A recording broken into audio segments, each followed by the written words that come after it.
Magandang gabi po, niyanig ng pagsabog ang South Wing ng Batasang Pambansa ngayong gabi at may report sa pamagitan ng telepono si Roland Bola ng DZBB. Roland, anong nangyari?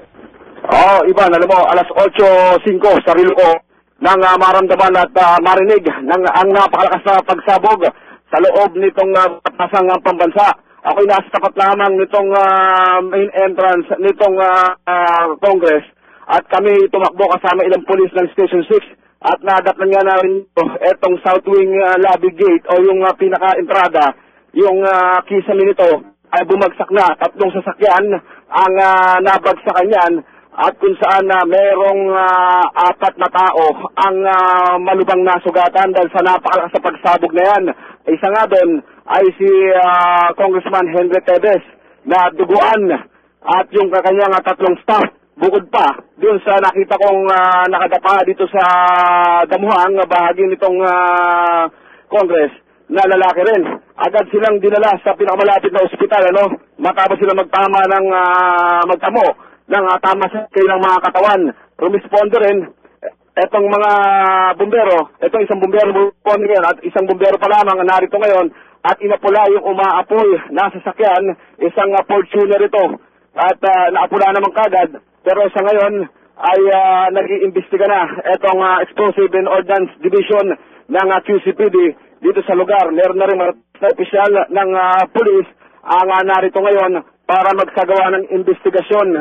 Ang sugatan na nakita ko kanina ay may total na 7 is 5 lalaki yan at isang babae. Yung isa naman ay minor injuries lamang. Yung ilalarawan ko lamang sa iba, yung kisame na dito sa main entrance nitong nasabing lugar ay bumagsak talaga, napakalakas sa pagsabog, talagang matindi, malakas at makaramdaman mo. Bawat ilang metro na ang layo ko dito sa tapat lamang ng pulisya dito sa Congress ay talagang narinig pa namin. Kung kaya't mga responder dito, yung mga pulis ng Station 6, at sa mga sandali rin, narito pa rin sila, kinordonate nila. Pinagbabawalan na yung media makalapit doon sa lugar kung saan yun talagang pinakasentro ng pagsabog. At kanina, naamoy pa natin, at kausap ko isang pulis, amoy pulbura, yung naamoy namin na lumalabas doon sa mga isang sasakyan na umaapoy pa. Ivan? Okay, sa mga sandaling ito, Roland, pwede mo bang ilarawan sa amin ang mga pangyayari dyan? Nagkakagulo pa ba? May sunog pa bang nangyayari? Kumusta dyan? Medyo organized na, Kanina talagang magulo dahil yung 4 na sugatan na kasama si Congressman Tevez at yung kanyang 3 staff ay medyo nagkaka-hysterical, yung mag-anak at maging ibang staff niya na maayos naman ay hindi alam kung saan bubuhatin dahil wala pang ambulansya sa mga sandali yun. Ang siguro mga 15 minutes bago dumating itong ambulansya maging itong bumbero. At anong nag-decide na nga itong kamag-anak itong si Congressman Tevez na dalhin sa pamamagitan ng pribadong sasakyan. Saka naman dumating yung mga ambulansya, medyo nagkaroon ng pagkahati doon. At yung iba naman, humihingi ng tulong, lumalabas dito sa lobby, humihingi ng tulong at may mga sugatan daw.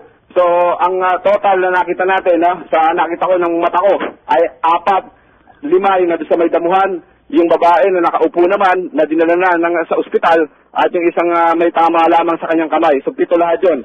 Sa ngayon, medyo pinagbawalan na nga itong mga media na makalapit dito sa mismong pinangyarihan ng pagsabog at nagsasagawa na ngayon ng investigasyon etong mga otoridad kaugnay kung anong uri, anong klase ng papasabog etong sumambulat ngayon kanina lamang dito sa loob ng Batasang Pambansa. Ivan? Okay, maraming salamat. Roland Bola ng DZBB nagulat kaugnay ng pagsabog sa Batasang Pambansa.